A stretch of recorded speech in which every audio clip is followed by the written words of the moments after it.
Michael Thompson had lived near the quiet lake for more than 20 years. To him, the lake was not just water surrounded by trees, it was the heart of his life, the place where he had found peace after years of rushing through the noise of the city. When he was younger, he had worked long hours in construction, saving little by little until he could buy this land. Then, with his own hands, he built a small cabin out of timber. It was not big, not modern, but it was strong and warm. Every morning, Michael woke before sunrise. He would step outside with a steaming cup of black coffee, sit on the porch of his cabin, and watch the light slowly spread over the still water.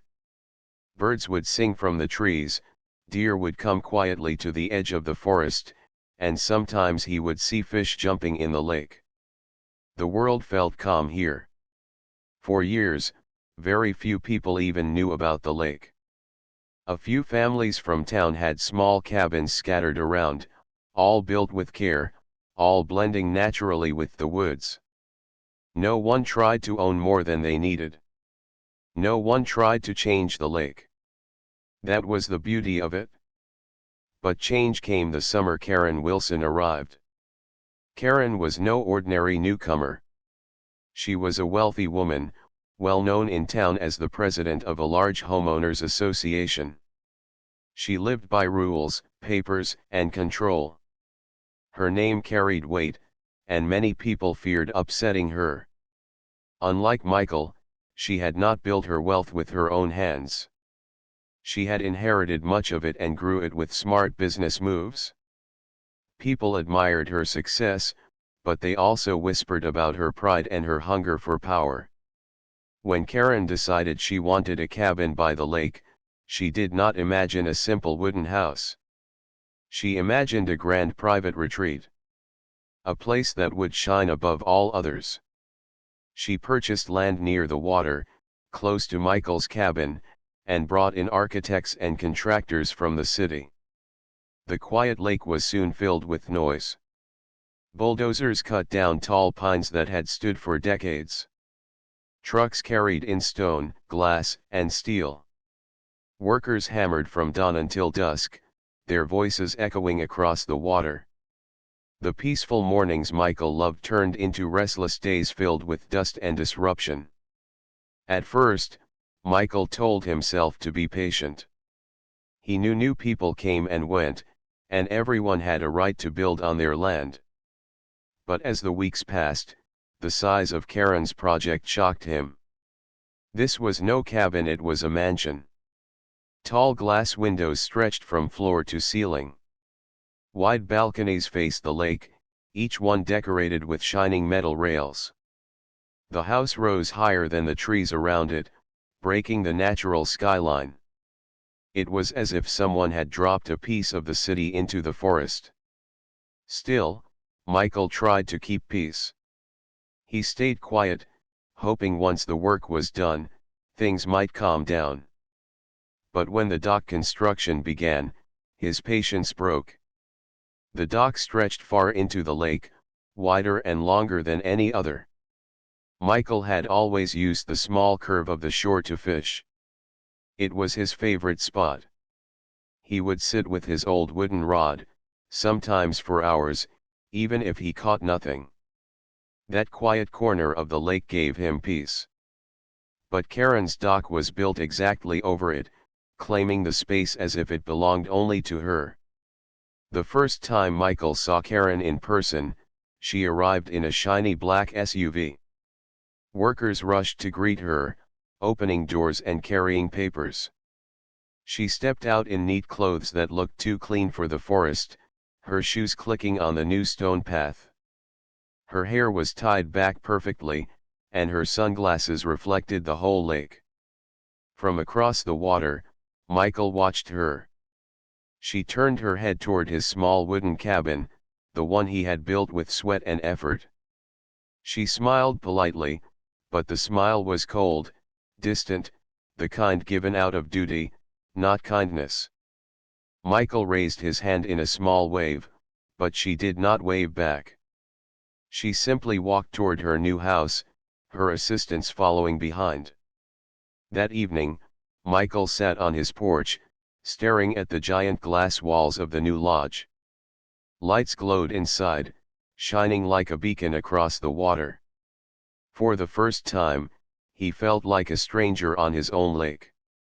The following days confirmed his fear.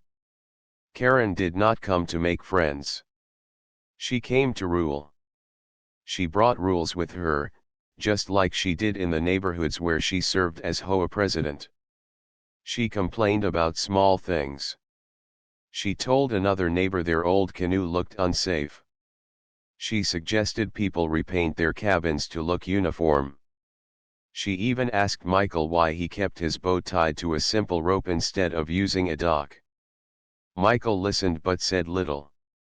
Inside, he was boiling. This lake was not meant for rules and control. It was meant for freedom, for quiet, for respect. He felt that Karen was not here to live beside the lake, she was here to own it. The final straw came one morning when Michael went to fish. He walked to his old spot, only to see two of Karen's workers there. They were measuring the dock, speaking about extensions, as if the lake was simply a backyard pool. "This here's private now," one of them said when Michael tried to cast his line. Michael's hand trembled on his fishing rod. "Private? This is the lake. It belongs to all of us." The worker only shrugged. "Talk to Miss Wilson if you got a problem." Michael turned away, his heart heavy. The lake that had given him peace for 20 years was being stolen from him, piece by piece. He walked back to his cabin, each step echoing with anger and sadness. That night, he sat by his small wooden table, a single lamp lighting the room. He thought of all the mornings he had spent on the lake, of the deer that came to drink water, of the birds that landed gently on the trees. He thought of how he had worked with his bare hands to build this life. And now, a stranger with money and pride was tearing it apart. He looked out the window at the shining lights of Karen's giant lodge. They glowed brightly, but to him, they looked cold, empty, without soul. For the first time in many years, Michael felt something stir inside him, a fire he thought he had left behind long ago. He had been patient, quiet, and respectful. But there comes a point when patience is no longer enough. Michael knew one thing clearly: if Karen thought she could take his lake, she was wrong. Michael woke earlier than usual the next morning. The air was cool, and a thin mist drifted over the lake.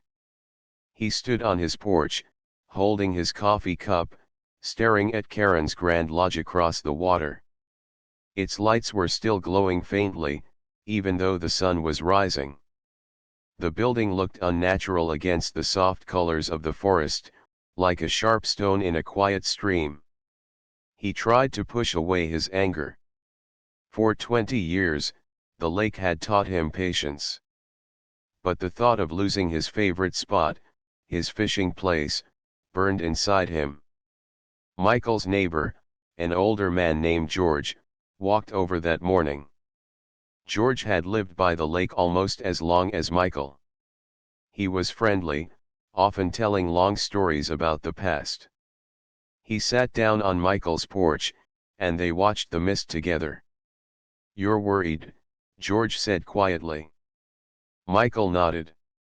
"She's building too much. It's not just a cabin. It's changing everything." George sighed. "That's Karen Wilson. She doesn't see things the way we do.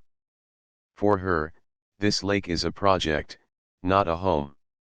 She'll set rules. She'll take more than she gives." Michael stayed silent, but he felt the truth in George's words.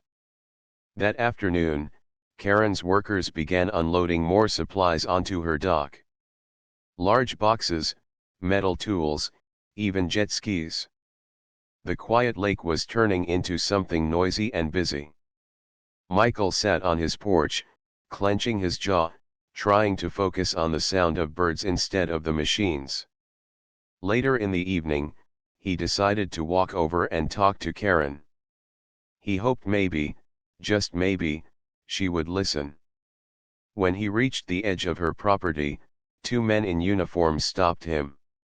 They were private security guards, something no one else on the lake had ever needed. "I just want to speak to Karen," Michael said. One guard shook his head. "She's busy." "She's my neighbor," Michael insisted. "I've lived here 20 years. She needs to hear what this lake means to us." The guard finally went inside. A few minutes later, Karen appeared on her wide balcony. She wore a neat white jacket, her hair perfect, her sunglasses hiding her eyes even though the sun was setting. "What do you need, Mr. Thompson?" she called down. Michael lifted his chin. "This lake has been here long before you came. People come here for peace, not noise. That dock you built, it blocks my fishing spot. I've used that place for years." Karen gave a small laugh, not cruel but dismissive. "The lake is for everyone, Michael. Surely, you can find another spot." "It's not about just a spot," Michael said firmly. "It's about respect. This place isn't meant for mansions and guards. It's meant for quiet." Karen tilted her head, her voice smooth but sharp.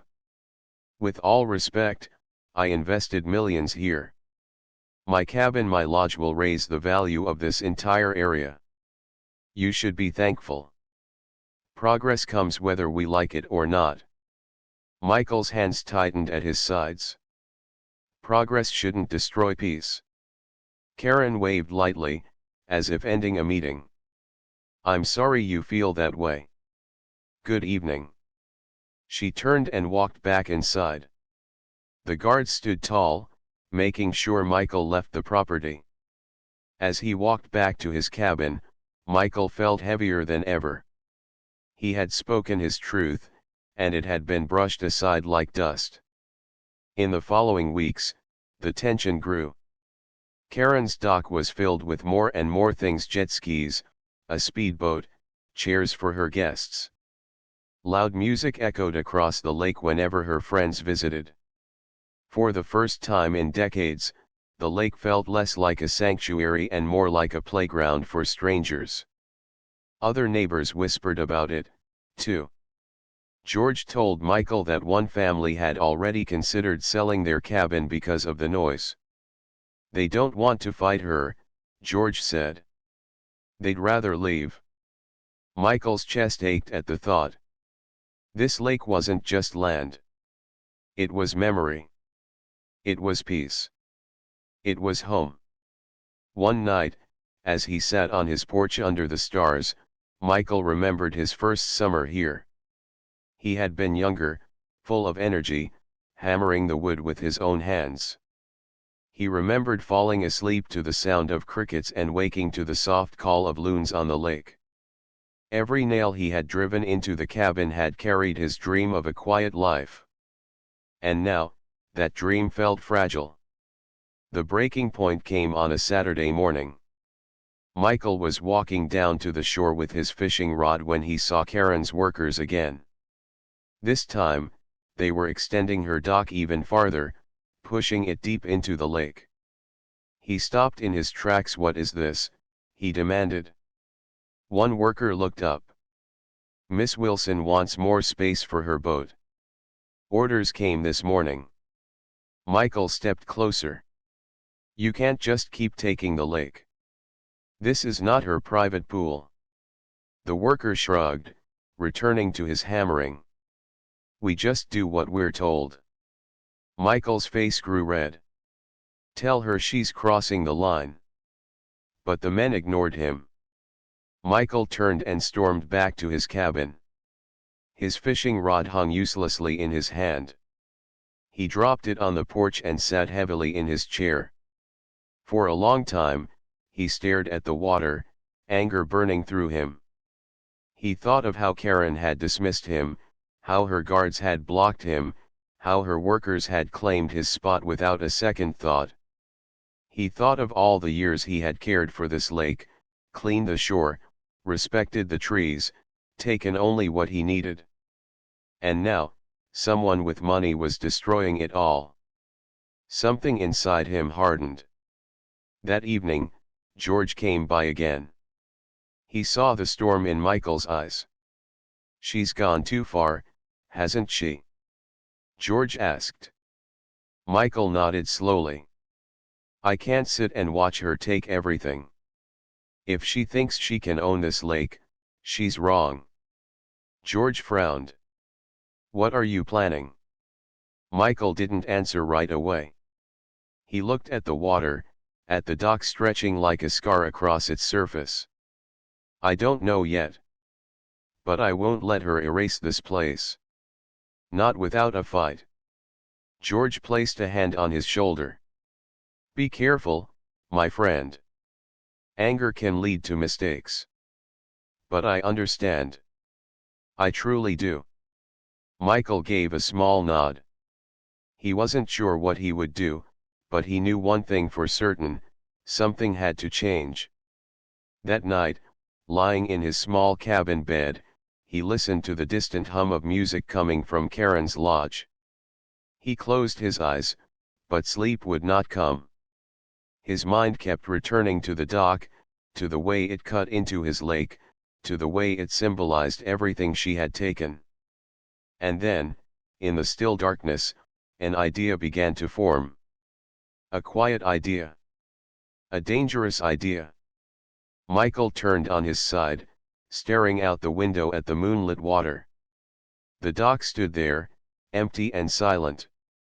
It looked strong, but Michael knew wood, ropes, and nails better than anyone. He knew their strengths and their weaknesses. He whispered into the night, almost as if promising the lake itself, "She won't keep it forever." The lake was quiet under the soft silver light of the moon. The trees stood like dark guards around the water, and the surface reflected the stars like scattered diamonds. Michael sat on his porch, staring at Karen's long dock that cut into the lake like a spear. It stood still, silent for the night, but to Michael it looked like a giant shadow stealing life from the water. His heart was heavy, but his thoughts were sharp. He had built homes, cabins, and docks all his life. He knew every trick of the trade: where nails held, where joints weakened, where boards could give way under pressure. As he watched Karen's dock, he remembered his younger days, lifting beams with his own hands, shaping wood into something strong. He knew just as well how to undo it. But Michael was not a man who acted without thought. He believed in patience, in balance. That night, he sat for hours, asking himself the same question: what if I go too far? What if I destroy more than I protect? He thought of George's warning: anger can lead to mistakes. Those words echoed in his mind, but so did Karen's cold voice: progress comes whether we like it or not. By the time the sky began to lighten, Michael knew his answer. He could not allow her to take the lake, not completely. He would not hurt anyone, but he would send a message. The dock, her proud symbol of control, would not stand forever. The next few days, Michael lived his life as usual, or at least, that was how it looked from the outside. He chopped wood, fixed small things around his cabin, and greeted George when he passed by. But inside, his mind was busy with plans. He watched the workers carefully, noticing the way they built the dock. He saw how they tied ropes to the posts, how they nailed the planks together. He noticed that the dock floated on large pontoons, anchored by chains to the shore. Strong, yes, but not unbreakable. Michael began gathering tools quietly. He already had most of what he needed: an old hammer, a heavy wrench, and a sharp saw. These were tools that had served him for years, tools worn smooth by his hands. He placed them in a canvas bag, hiding it under his porch. At night, he walked by the lake, counting his steps, learning how long it would take him to reach the dock in silence. He practiced moving in the dark, careful not to make a sound on the dry leaves. The forest had taught him long ago how to move like a shadow. During the day, he stayed calm. He nodded politely when he saw Karen's guards. He waved at Karen once when she drove by in her SUV, though she did not wave back. To anyone watching, he looked like the same quiet man. But inside, the fire burned brighter each day. One evening, George came to visit. They sat on the porch, sharing a simple dinner of bread and stew. George talked about his family in the city, about how times had changed. But when he looked at Michael, he grew serious. "You've been different lately," George said softly. "I can see it in your eyes. What are you planning?" Michael took a slow breath. "I can't let her keep that dock. It doesn't belong here." George frowned. "Michael, you've got to be careful. She has power, money, connections. If something happens to her property, she'll come after you." Michael met his friend's eyes. "This isn't about her money. It's about the lake. I've given my life to this place. I won't let it be taken without a fight."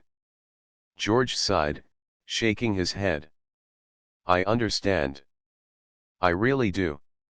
Just promise me you won't lose yourself in this." Michael gave a small nod. But deep inside, he knew his decision was made. The night he chose to act came at the end of summer. The air was cooler, and the forest was quiet except for the soft rustle of leaves. Karen had left earlier that day in her SUV, and the lodge stood dark and empty. The guards were gone, too, perhaps given the weekend off. It was the perfect chance. Michael waited until the moon rose high.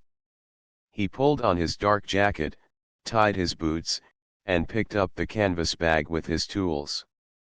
His heart beat steady, not from fear but from purpose. He stepped into the forest, moving carefully, his feet finding the softest ground. Every sound seemed louder in the night: the chirp of crickets, the distant call of an owl. But Michael moved like a shadow, blending into the silence. When he reached the dock, he stopped and stared at it. In the moonlight, it looked even larger, stretching boldly into the lake, its boards gleaming pale against the water. He felt a wave of anger, but also sadness. This dock was not just wood and nails, it was a symbol of someone's pride, built without care for the land. Michael knelt by the first chain, pulling out his wrench. The metal creaked softly as he worked, the sound swallowed by the night. He moved slowly, carefully, loosening bolts, undoing the anchor points one by one. Sweat gathered on his forehead, but his hands were steady. With each chain he freed, the dock shifted slightly, floating more freely on the dark water. The sound was small, a gentle splash, but to Michael it was the sound of freedom. He worked for nearly an hour, patient and precise. Finally, the last chain gave way. The dock, no longer tied to the shore, began to drift. It moved slowly, silently, carried by the gentle current. Michael stood and watched. The long structure slid away into the night, its shape fading into the silver reflection of the moon.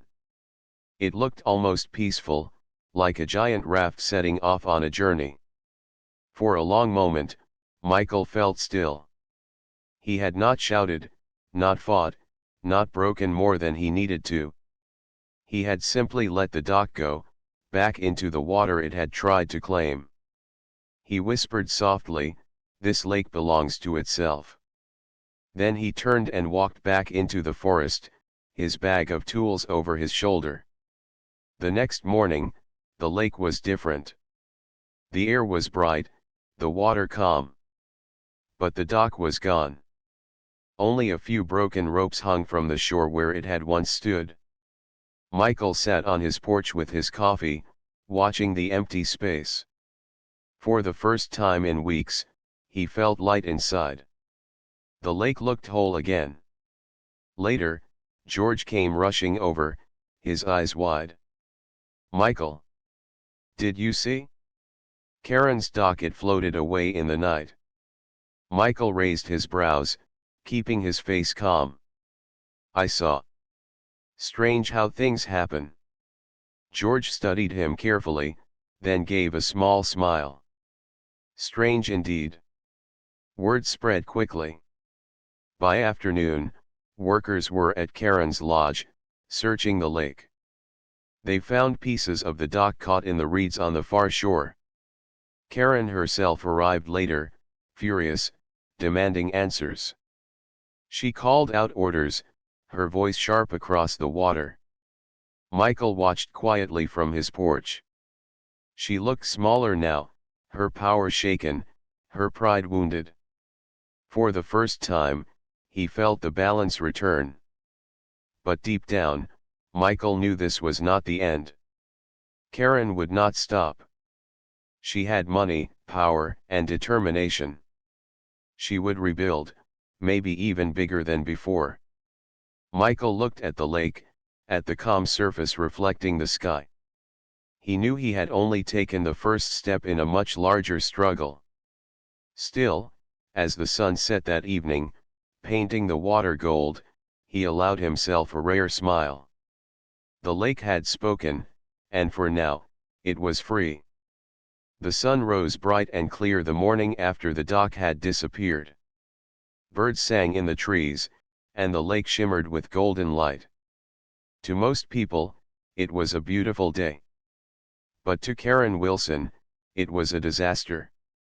Her workers stood at the edge of the water, pointing and muttering. Chains lay broken, and the space where her long, proud dock had stood was now empty. Pieces of wood floated near the far shore, caught in the reeds. The massive structure, the one she had spent thousands on, was gone. Karen's black SUV roared down the gravel path soon after sunrise.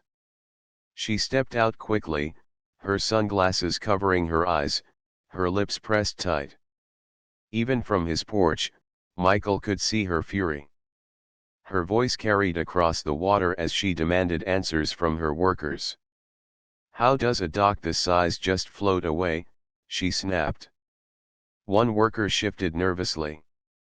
"The chains must have loosened, ma'am. Maybe the current was stronger than usual." "Stronger than usual?" Karen's tone was sharp. "This lake is calm. Nothing happens here unless someone makes it happen." Her words hung heavy in the air. She turned slowly, her eyes sweeping across the lake. For a brief moment, Michael thought her gaze paused on his cabin. He kept his face calm, sipping his coffee as if he were simply enjoying the morning. But inside, his heart pounded. Karen wasted no time. Within hours, she had her phone pressed to her ear, calling contractors, lawyers, and even the sheriff. The sound of her frustration carried far, echoing across the once quiet water. Michael watched silently, though George joined him later that afternoon. "She's not going to let this go," George said quietly. "I heard she's already planning to rebuild. Bigger this time." Michael's jaw tightened. "Bigger?" George nodded. "And she's talking about putting cameras around the lake. Security lights. Maybe even fences." Michael's chest grew heavy. Fences. Cameras. Security. These were the very things he had escaped when he first came to the lake. And now, they were creeping back in, piece by piece. That evening, Michael sat alone, staring at the water. For a brief moment, after the dock had floated away, he had felt victory. But now, he saw the truth. Karen was not just stubborn, she was powerful. She would not accept loss. She would fight back. The following week, trucks arrived again. This time, they carried larger beams, thicker chains, and stronger pontoons. The noise of hammers and drills returned, louder than before. The workers moved quickly, under Karen's watchful eye. From his porch, Michael could see her standing tall in her neat clothes, directing every detail. Her pride had been wounded, and now she wanted revenge not just on the lake, but on whoever had dared to challenge her. At night, bright lights glared across the water. They stood on tall poles, shining on the construction site, destroying the darkness Michael had once cherished. The stars seemed dimmer, swallowed by the artificial glow. Michael tried to sleep, but the pounding of machines echoed into the night. Each sound felt like a hammer striking not just wood, but his heart. One afternoon, Karen crossed the lake in her speedboat. She stopped near Michael's cabin, her engine rumbling loudly against the calm water. Michael stepped out onto his porch, waiting. Karen removed her sunglasses, her eyes sharp. "Mr. Thompson," she called, her voice cutting through the air. "I assume you know what happened to my dock." Michael held her gaze. "I saw it float away. The lake has a way of taking back what doesn't belong." Karen's lips tightened. "You think this is a game? That dock cost me more than your cabin is worth. Someone tampered with it, and I will find out who." Michael stayed calm. "Maybe it wasn't meant to be here." Karen leaned forward, her voice firm. "You listen to me. I don't lose. Not in business, not in life, and not here. You may think you own this lake because you've been here for years, but money talks. I will build again, stronger, bigger. And if anyone stands in my way, I will crush them with the law." She revved the engine and turned sharply, the waves crashing against Michael's small dock. He stood still, watching her speed away. Her words stung, not because of fear, but because of the truth they revealed exactly who she was. A woman who valued power above peace. George visited that night. He found Michael sitting by the water, the glow of Karen's new construction lights painting the sky. "She came to see me," Michael said quietly. George sighed. "And she warned me. Told me she'd win, no matter what." George shook his head. "That woman doesn't understand this place. To her, it's just a prize. But to us, it's life."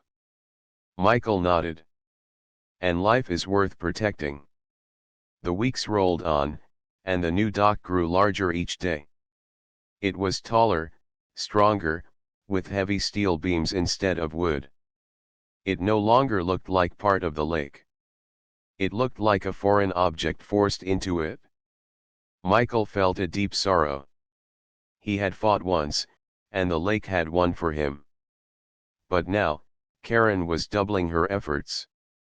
She had the money, the workers, the machines. How could one man stand against all of that? But the lake whispered to him in the quiet mornings. The ripples touched his shore, reminding him of its patience, its strength. He realized something: Karen might have power, but she did not have love for this place. And without love, she could never truly own it. Michael decided he would not give up. He would find a way, not with anger, but with wisdom. One day, as he was walking along the forest path, he saw two young men carrying supplies for Karen's construction. They were tired, sweating under the weight of the beams. Michael stopped and offered them water from his old canteen. "Hard work," he said kindly. The men nodded, drinking gratefully. "She doesn't let us rest much, one admitted. Michael smiled faintly. A dock like that doesn't belong here. This lake is meant for quiet, not noise. The men exchanged glances but said nothing more. Yet Michael saw the weariness in their eyes, the way they felt no connection to the project. They were here for pay, nothing more. It gave him hope. Because while Karen had money, she lacked what truly mattered: heart. By late summer, the new dock was nearly complete. It stretched farther than before, with tall poles and ropes strong enough to hold several boats. Karen hosted a small party at her lodge to celebrate. Music blasted across the water, echoing through the trees. Guests laughed loudly, their voices carrying into the night. Michael sat on his porch, staring at the glowing lights across the lake. His chest felt heavy, but he did not move. George came to sit with him. For a while, they stayed quiet, listening to the noise. Finally, George said, "You can't fight money, Michael." "Not directly. But maybe the lake itself will help you again." Michael turned his eyes to the water. The waves rolled gently, almost as if answering. "I won't stop protecting it," Michael whispered. "Not while I'm alive." That night, long after the music faded, a storm rolled in. Clouds covered the stars, and thunder shook the sky. Rain poured onto the lake, and the wind roared through the trees. Michael stood at his window, watching the storm lash against the new dock. The waves crashed against its steel beams, and the ropes strained under the pull of the current. He felt a strange calm. He had not lifted a finger this time. Nature itself was speaking. The lake did not belong to Karen. It did not belong to Michael. It belonged to itself. And no amount of money could change that. Michael stood on his porch, watching the lake. The morning was calm, the water smooth as glass. A few birds flew across the horizon, their wings leaving gentle ripples in the sky. The air smelled of pine trees and fresh earth, the same as it had for the past 20 years. But deep in his heart, Michael knew everything had changed. Karen's cabin still stood tall and proud across the water. It looked more like a luxury resort than a cabin. The glass windows sparkled under the sunlight, and the stone walls made it seem unshakable. But the dock, her pride, her symbol of ownership, was gone. Michael had watched it float away weeks ago, carried off by the current after he loosened it. The lake had taken it, swallowing the structure into the wild where it belonged. That night, Michael couldn't sleep. He lay awake, staring at the wooden ceiling of his cabin. Memories of the dock drifting away returned again and again. He had felt relief at first, almost joy, but now something else haunted him. He wondered if he had done the right thing. He wondered if the lake, the place he had loved for so long, was becoming a battlefield. The call from Karen the next morning, Michael heard his phone ring. It was a number he recognized: Karen's. He hesitated before answering. "Michael," her voice came through, sharp but tired. "We need to talk."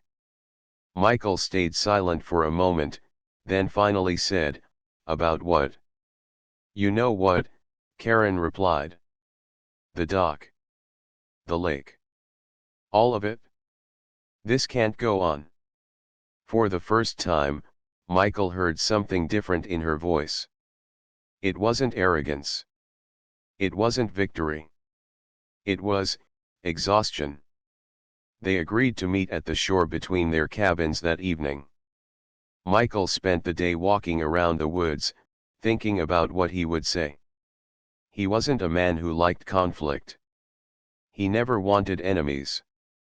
But the lake had forced them into one another's lives, and he knew this conversation could decide everything. The meeting at the shore as the sun began to sink, Painting the sky orange and purple, Michael walked to the meeting spot.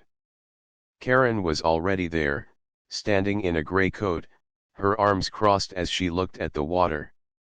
She looked smaller than before, less like the powerful HOA president he had heard stories about, and more like a woman who was tired of fighting. "You destroyed my dock," she said quietly, not even looking at him at first. Michael took a deep breath. "I didn't destroy it. I let it go. The lake didn't want it." Karen turned toward him, her eyes sharp but her voice steady. "Do you realize how much money that cost me? How much time? How much planning?" "It wasn't about money," Michael replied.